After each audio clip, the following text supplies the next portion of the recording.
This is my WWE Royal Rumble 2010 pay-per-view predictions. Pay-per-view is live tomorrow night exclusively on pay-per-view. And I gotta say, for a Royal Rumble card, it kind of looks pretty weak going into this pay-per-view. The Royal Rumble match, always, no matter what, no matter who wins it, it's always an entertaining match. It's always the one match of every year that pretty much always delivers. There's pretty much very few of them that haven't delivered through the history of the Royal Rumble. Now, the undercard for this event is kind of weak, I would say, because other than the Royal Rumble match, the only match I'm kind of looking forward to is probably Undertaker versus Rey Mysterio for the world title.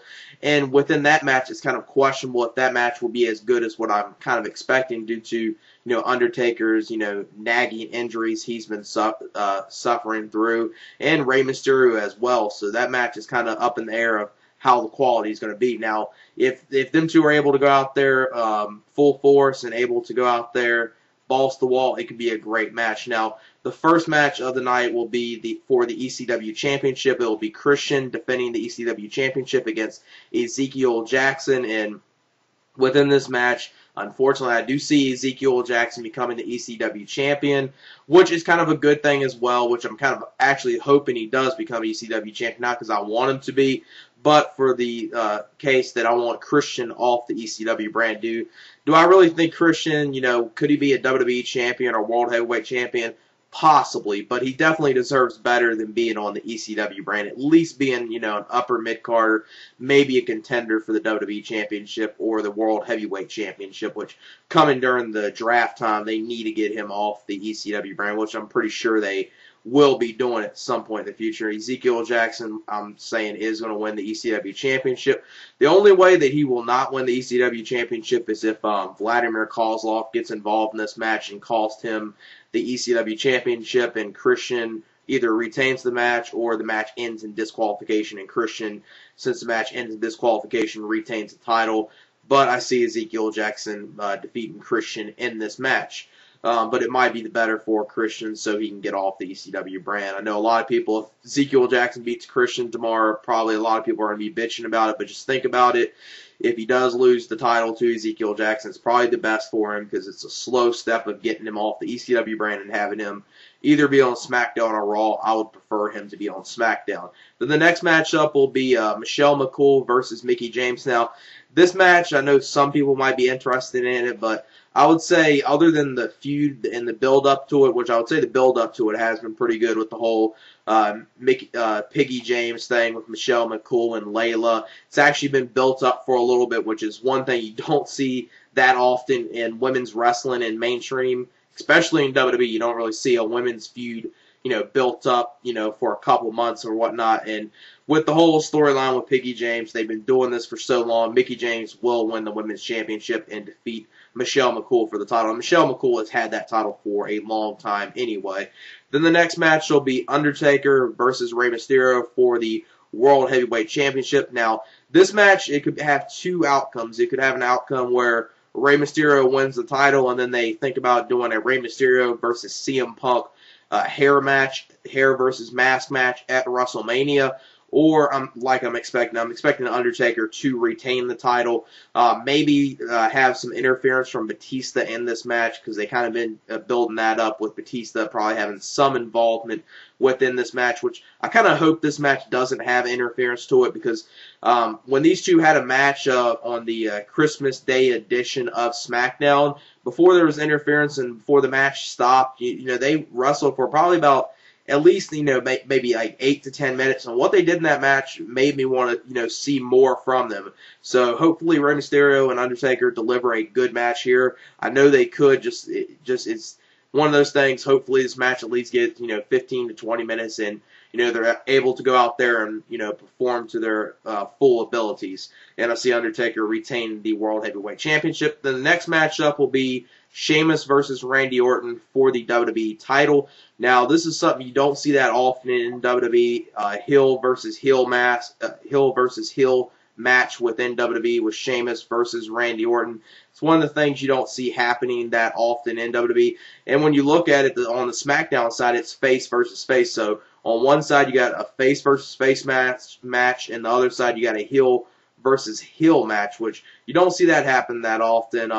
I kind of like, them all. I kind of like the old school booking where, got a heel versus face. It's okay, have a tweener or something, but two heels versus each other just doesn't really work, in my opinion, unless you want to have Randy Orton turn face, which they possibly could do. But I'm thinking within this match, Sheamus will retain the WWE title, and I don't know if he's going to go all the way to WrestleMania with the title like a lot of the rumors are saying that he will, but I'm expecting him to at least pass the Royal Rumble as WWE Champion still. Maybe in this match they'll finally pull the trigger with the Ted DiBiase turn on Randy Orton and then have a Orton versus Ted DiBiase match at WrestleMania, which I think they need to do because they need to pull the trigger on that before it gets to the point where no one's going to care about him even turning on Randy Orton and everyone's going to start cheering for Randy Orton over him. So they need to pull the trigger on that as soon as possible, and I'm hoping they do it tomorrow night at the Royal Rumble. Now, the next matchup will be the Royal Rumble match. Now, like I said, this is the one match pretty much every year that I think everyone looks forward to. No matter what, this is like the best book match. I would say the only match I would say gimmick-wise that's probably better than the Royal Rumble is War Games. It's probably the only thing that is rivaling the Royal Rumble match as far as a gimmick-type base match. And there's a lot of outcomes with this Royal Rumble that could happen. A lot of times it's pretty much predictable, at least down to one or two people that could win the Rumble. But this year I would say there's a couple people that could win. Now, you got the obvious outcome a lot of people are thinking might happen, Shawn Michaels, so he can take on Undertaker at WrestleMania, and this time it'll be for the World Heavyweight Championship, and it'll be in the main event of WrestleMania. That's one of the things that could possibly happen, or you could do the Triple H winning and him taking on Sheamus, which is the last thing I want to see is Sheamus versus Triple H in a WrestleMania match. If some people thought that Orton and Triple H from WrestleMania 25 was terrible, Sheamus and Triple H would even be worse than that, especially in a main event of WrestleMania. Sheamus, I don't want to see him in a title match at WrestleMania, but I would not be surprised if he does make it to WrestleMania as champion. Now, I highly doubt he'll walk out still champion at WrestleMania. Someone will at least defeat him by then, I would say. I'm hoping he loses, either at the Royal Rumble tomorrow or at the Elimination Chamber pay-per-view, because Sheamus in a title match at WrestleMania, why the hell would they even think about doing that? John Cena is a possibility to win it, Batista as well. I don't think they're going to have a young star win it, but it will be a shocker, like to have someone like John Morrison or Kofi Kingston win, but the chances of them winning are highly unlikely. CM Punk's a possibility as well, because if they have Rey Mysterio win the title from Undertaker instead of Undertaker retaining, they could build up to the mask versus hair match at WrestleMania with CM Punk and Rey Mysterio. Now, my pick for the Rumble is probably what a lot of people are expecting, and I kind of do see it happening, unfortunately, and I see Triple H being the one to win the Royal Rumble just because they've kind of built it up in a way where it looks like Shawn's going to win, so that's the most likely scenario. So the most likely scenario probably isn't going to happen. And Cena, he looked powerful on Raw the way that he looked very strong at the way the Raw ended Monday. So with that kind of takes him out of there. So Triple H, I think, does have a very, very good shot of winning this. But it will be kind of good to see someone like no one would expect, someone like John Morrison or Kofi Kingston or a CM Punk to even win the Rumble.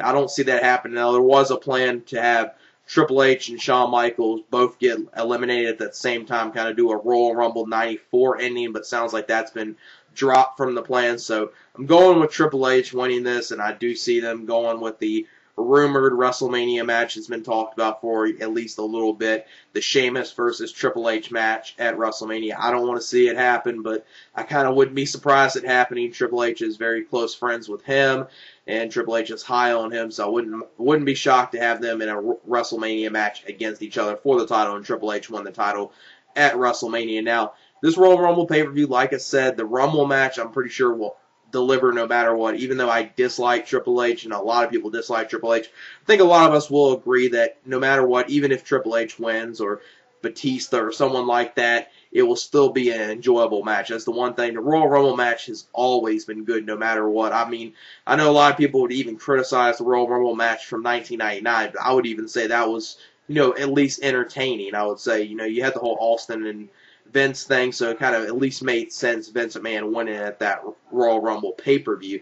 And the undercard for this is looking pretty weak right now. Now, could it possibly deliver better than what I'm expecting? Yes, but for a Royal Rumble pay-per-view and for a pay-per-view it's supposed to be your big four, it's kind of like a very weak booking, especially, WWE is obviously just banking people on to buy this event just for the Royal Rumble match, and almost everyone will just buy it just to see that match. But I think if they want to have more people buy it, they should have, a good undercard as another reason to order it, other than just the one match, the 60-minute match, the 30-man Battle Royal, over the top Battle Royal. And yeah, that's it for my WWE Royal Rumble 2010 pay-per-view predictions. Peace.